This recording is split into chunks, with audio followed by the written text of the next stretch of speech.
We're watching a promo video from Village Church, yo. All right, this is from what, 10 years ago? I noticed it right off the bat because I shot and edited this whole video myself.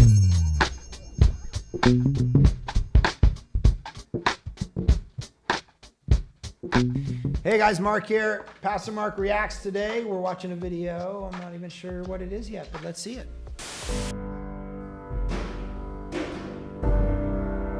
Okay, we're probably 100 people at this time. This is Village Church with the font programs. There it is. That's very Chris Nolan. Oh, look at this. Hello. South Surrey is the second largest. He was born yesterday. Look at this guy. He just came out. Biggest city in all of British Columbia, and it's growing extremely fast. Why is he filling sick? with young families. So I remember this day. It was pouring rain, and we just said we got to do it. It's freezing cold, and we just decided to shoot it anyway. Man, I look young there, right? Business owners, teachers, nurses. And like the province it belongs to, in this city, most of the residents don't know Jesus. I could probably know this thing off by heart.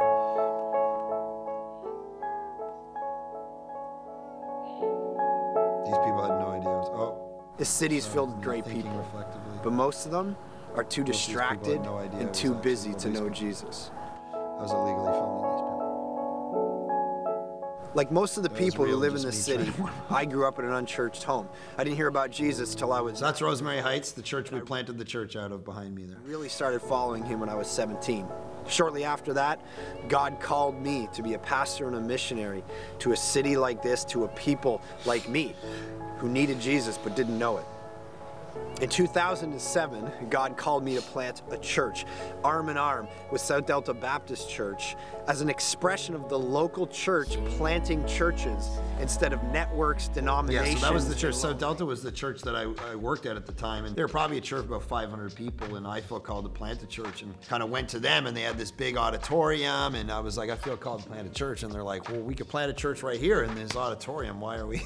And then it was like, okay, you got to call. This is a way we can actually reach people for Jesus. So they graciously gave me 30, 35 people. I didn't want to kind of preach to less than that, so we said 50. That's kind of the goal. So we just went and met people and invited them to come out. And my wife and I moved right into this town. And in 2009, we started gathering in April 2009 and launched the church January 2010. So the church graciously gave me people, blessed me, paid my salary for like 2 years. We're actually connected with them as one church for a few years. And it was a great, healthy way to actually launch a church versus just like, I'm out of here, let's go. So pretty cool.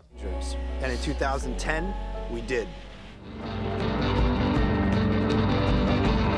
there's my kiddo, my wife, all these people started with us. Unreal. Won't follow you into the red.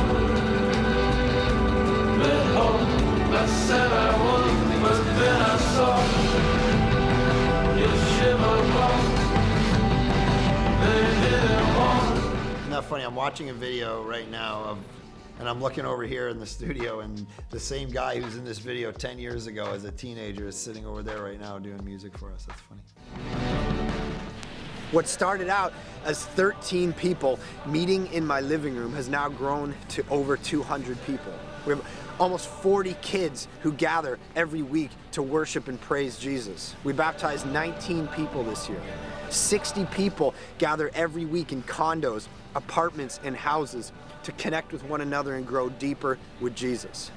We gather in this school every week because of a great crew of people. 75% of people who make up Village Church serve in a ministry. Many of those make up the crew that comes and sets up. Yeah, so what we wanted to do right off the bat was actually make a rule that if you come here, if you're a Christian, if you're not a Christian, you're exploring, great. But if you're a Christian, you're gonna serve, you're gonna get a community group, you're gonna give, or else what are you doing here? And we would just pound that week in and week out, and we still do. But it's our desire that there's no just showing up, being a non-contributing zero. And so we've tried to always have that as like the DNA of Village, like do stuff. Figure out what your spiritual gifts are, serve in a ministry, do it. So to have 75% of people, it's a big deal.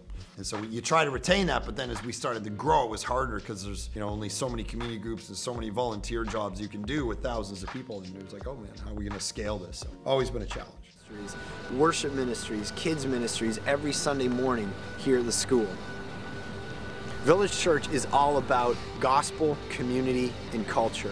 People who have been changed and defined by the gospel, which then creates a community on mission to reach our culture. Everything we do as a church is built around those things, and the vision. So those three things, gospel, community, culture, have kind of been core to us from the beginning, because it's been, if you lose, I remember thinking about this very early on, if you lose any three of those, I was reading one writer and he says, if you lose the gospel and you keep community and culture, you fall into liberalism. You don't have the Bible being true. You know, if you lose community, you fall into kind of parachurch ministry, where you're doing gospel stuff and you're connecting to non-Christians, but you have no sense of the church. You have no sense of, like, we are a gathered people who give and serve and come under leadership, and we're the church on mission for the world. And then if you hold on to the gospel and the church, but you lose the connection to culture, you become fundamentalist, meaning you have no ability to take your theology and make it connect into the real world to actually reach non-Christians. You sit around and you're kind of an enclave unto yourself and just Christian. You talk a Christian language. You're very good at doing Christian things and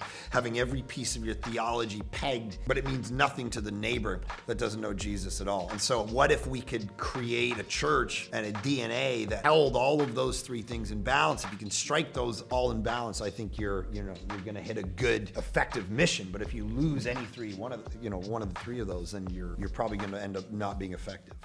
To see people transformed into fully devoted followers of Jesus. God has given us a great vision as a church to reach as many people as possible through any means possible, to teach and disciple men, women, and kids in the ways of Jesus, to raise up leaders, to plant churches and campuses as God calls us. And that's kind of crazy. So right from the beginning, we had kind of this philosophy of planting. So we wanted to be a church that planted churches. And then right there, so there's 200 people in a school, and I'm already saying planting campuses. What do you mean campuses? Why not just plant churches? Why would you plant other campuses of Village Church? Already, I'm thinking, if this at all is effective, let's plant campuses. Let's do video campuses. Let's do stuff, even though it's like, God, we're 200 people in a school. Just chill out, all right? We're not going to reach Canada. It's like, what are we talking about? It's 10 years ago. So it's pretty cool that God had already given that to our hearts, to our minds, to go, what if we could actually, plant churches and campuses, village campuses across Canada right from the beginning? And we're a year in, so it's pretty cool to see what God's done. To study the Bible and to believe it, all to the glory of God and for the good of people. This is Village Church. Boom! Oh, there's the old logo. This is Village Church.